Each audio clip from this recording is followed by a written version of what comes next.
often find that it's almost impossible to get their attacker convicted. In a minute, we're going to have some phone numbers for you to call if you've been a victim of date rape. Now, Steve Dunlop has some advice for you who want to stay away from potential date rapists.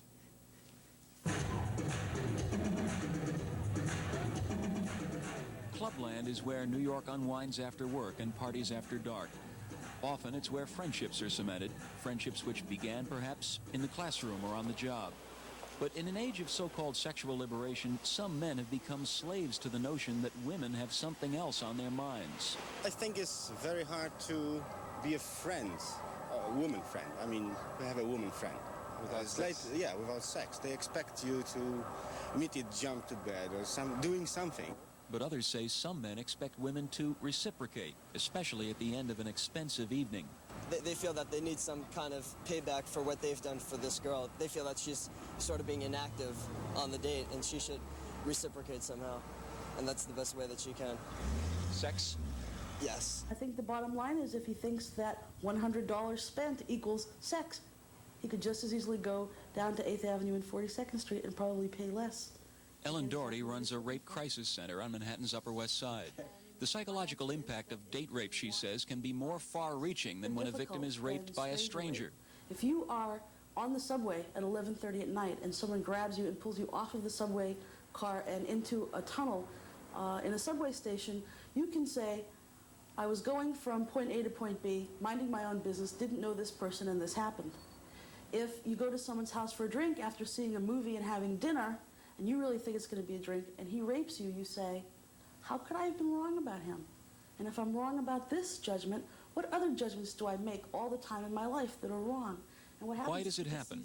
What is it about our culture that leads one person to force sex on another?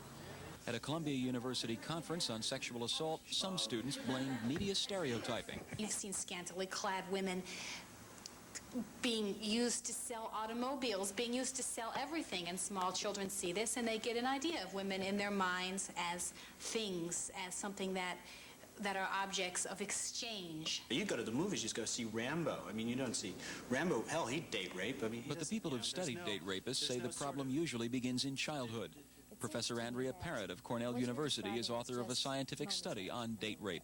When we put a man, a 6-year-old boy on the Pee-wee football team, and he gets knocked down by a member of the opposing team, and the arrow's knocked out of him, he feels horrible. His coach does not say to him, oh, I'm so sorry you're feeling badly. Why don't you get up and come on over to the bench and let your mom come down and caress you until you feel better, and then maybe if you feel okay next game you can go in. The coach rather says, get up, get out there, knock that guy's head off who did this to you, continue to push until your ultimate goal is to win that game.